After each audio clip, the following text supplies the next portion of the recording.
I'm Logan Crawford, and right now on Spotlight, we are turning the clock back, about 50 years or so, to the Vietnam War. To say that the war was an unpopular war is an understatement. A lot of people made up excuses not to go, but some people were true conscientious objectors, people whose religion did not allow them to fight. But that doesn't mean they couldn't serve.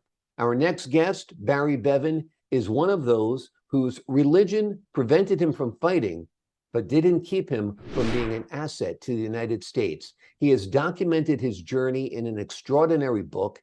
It is called God, Me, and the Blackhorse.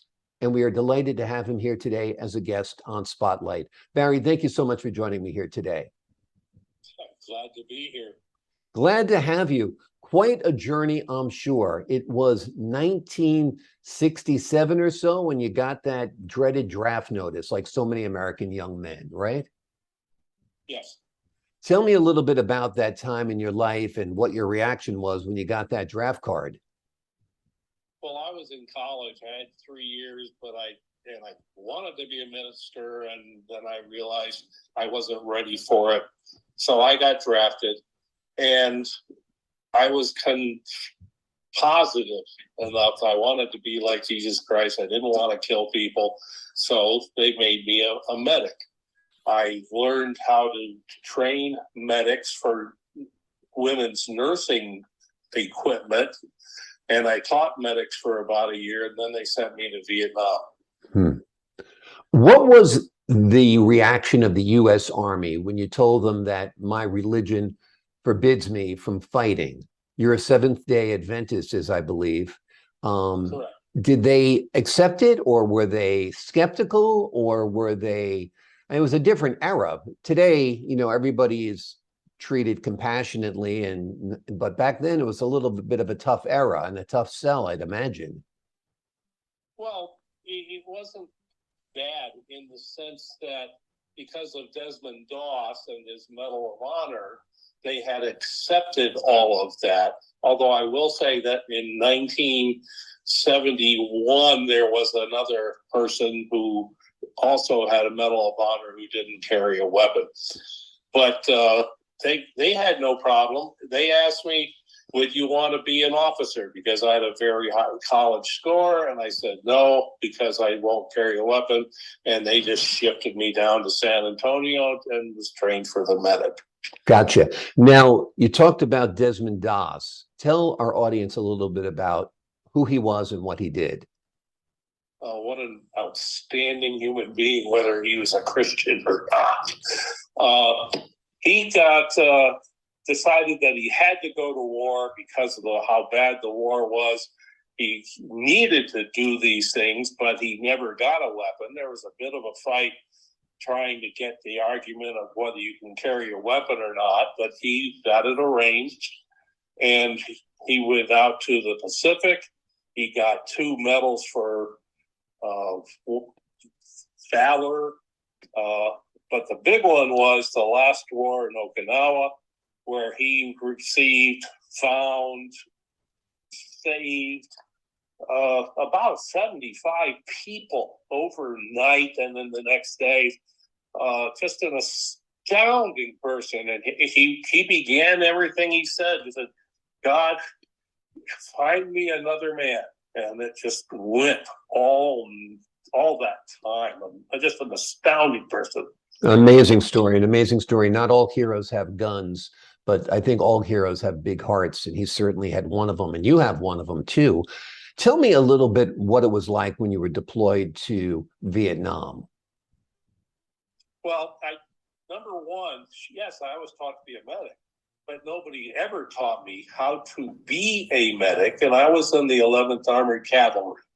They are all with military metal tracked vehicles. They called ACAVs, Armored Cavalry Assault Vehicles. They weigh about 13 tons. You have 4 people in it, 50 millimeter machine guns, other guns on each side, and you go out. Charlie is the name for the enemy, and Charlie always got the first shot. And I mean always got the first shot. just so somebody knows, I don't call myself a hero. I did my job. And this basis is this. If Charlie shoots, well, I'm going to go get the guy who's hurt. But all the rest of our guys who are shooting at Charlie and protecting me, they're as much a hero as I could ever be. We're all in the same family to this day. Absolutely. Absolutely. Tell the audience what your title means, the title of your book, God, Me, and the Blackhorse. Well, the God was basically, let me go back a step. There's Sure. no theology in here. I'm not stretching, are you a Catholic or anything else. This is because I believed in God. I believed I wanted to do what he wanted. He didn't want me to kill people, and I will do whatever I can to save every person out there if it ever happens. And I've had plenty of them in many different ways. Absolutely. Yeah, I know growing up, we were taught the 10 Commandments, and one of them was, thou shalt not kill. And I remember quizzing the nuns and the priests who taught me about thou shalt not kill, that are there exceptions to that? I mean, I guess that's where the crux of the matter is when it comes to religion. I mean, are you okay to kill quote unquote bad people or who your government tells you to kill? It's quite a religious conundrum. I haven't got a good answer for you. First thing is that I won't say all of them, a large number of soldiers don't want you. They're afraid that you're not going to do what's right, and they're going to let the enemy kill all these people, and you won't do anything to take care of them, and so on. It is not very common because there are good medics everywhere. In my career, I found one medic who had problems. He was a big hero. He knew that he was going to kill a bunch of enemy, et cetera, et cetera.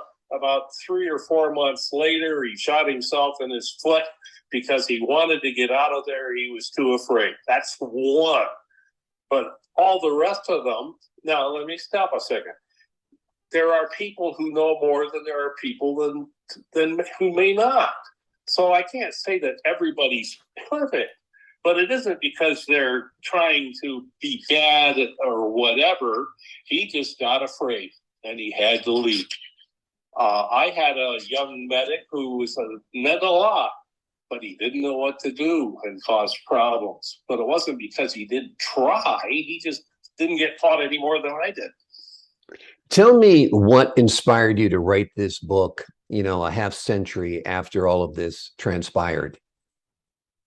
Well, about 20 years after the book, I started having some kids and stuff, and I just wrote a story so they would know what Daddy did. But that really isn't what created the book. The book started, 20, 30 years later because you finally could do your own book. And I wanted a book that would do two things, basically. Well, we'll say the two. Well, first is I wanted us to know, all of us, what it was like to be out there in battle, in combat, in all the nastiness that's out there, and we were dealing with it. And the second part basically is, what's it like to be a medic in this combat? Mm-hmm. And that's what I put together. Absolutely. Did you ever carry a weapon? No. Was that... Go ahead. There was never a fight that he wasn't the first one, and I was busy the moment it started. Right. I'm sure.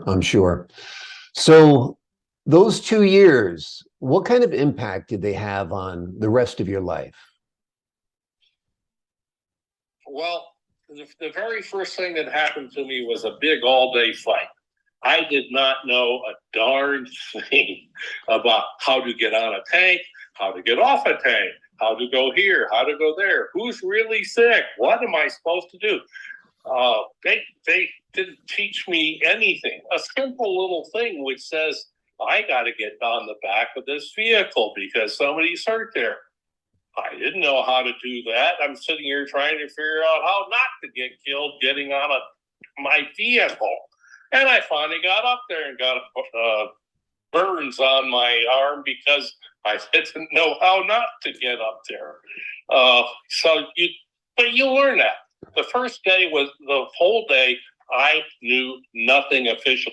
I learned a lot. I did what I could. I talked to people in the middle of fights, do whatever I could. But the good Lord was really kind because I was still living at the end of the day. Right. And also, I think you were a little bit fortunate that you were early on in the war rather than later in the war, because by the time the 70s came around, people were sick and tired of the war. I don't have a good answer for you. The war started in, say, 65, 66. Mm-hmm. I got there in 69. By 72, that was the last year for all of our troops, and they moved away back to the United States. It depends on who fit on what day and what time. And the year before had all the big nasty fights from Charlie, and everything was much busier then. So it's a little hard to judge some of that, but your principles are the same. Absolutely. Yeah. Absolutely. And Vietnam was the last big war that the United States has been in. I mean, the war, obviously, Afghanistan lasted longer, but there certainly wasn't the death toll. Iraq was shorter and intense. Do you think we've learned any lessons about war and conflicts and invading other countries? I mean, we have a war raging right now that is pretty much a proxy war between the United States and Russia, I guess. I'm not sure I believe anything. You go back to the wars, Korean, and all the rest. It always seemed to be that there is a problem with politicians not certain what they wanted to do, and the people, the states, state's a bad word, the countries, that I wanted more money, I deserve more, you're too ugly, pick something, and then they start the darn thing, and here we go again. Because they know everything and we're all evil. I don't know how you measure the time of when they start and what they do and who would want to do it. Right now, you've got Chinese who are thinking of going out on a war for the waters outside of them. Why would they do that now? Except, I don't know, but these things happen. Absolutely. Absolutely. What do you do for a living? I don't know if you're retired now or what. What was your life like after you came back from Vietnam? Went back to school, and that took a number of years. I ended up going to Mexico to become a doctor. It was an era when you had about 50,000 people who were wanting the position, and there were only 12 people who had the chance. So right. I went to Mexico. I was self-doctor. I ended up, because the government was playing games as whether you could earn anything, I went to work, and I was for 10 years working in several different state prisoners, taking care of them. They're Christians, whether I may like what they did or not. Were you working as a physician there? Yes. Yes. Okay. Very interesting. What would you like the folks at home to know about your book? Well, I guess in two aspects. I didn't write any heavy books that you're going to spend all day trying to figure out, did God come? Oh, this is terrible. It's driving me crazy. None of that. This is about the war. This is about the people there. What happened? Did people die? Yes, they did. There were people hurt? Yes, it was, and so on. And in the book in particular, the first few days are, how did I get trained? But after I learned that, from there on, it was all, you're going to hear all about how this war was being fought. We had about 13,000 people during the war. We had people who died, of course. And I'm out here in the end of this trying to keep them alive and tell you about these people. There's a little bit, I mean, I had a colonel flew over me and saw me reading my Bible in the middle of a highway going down the road, but that was a no-no, and they called down to tell me how evil I was. Nobody else bothered me, but nonetheless, it happened. So, I mean, there's some little things in there, but I'm talking about the people, I'm talking about that and what little there is in there about how God was taking care of me in the middle of all this terrible ugliness that was going on. Well, it's a wonderful book. The name of the book is God, Me, and the Blackhorse. It is written by Barry Beaven. It is a terrific read. It'll transport you back a half a century or so, and you'll find out what life was like during the Vietnam War and in Vietnam during the time of this awful conflict. Barry Beaven, thank you so much for joining us here today on Spotlight. Thank you for letting me come. My pleasure. And to the folks at home, I'm Logan Crawford, thanking you for your time this time. Until next time on Spotlight.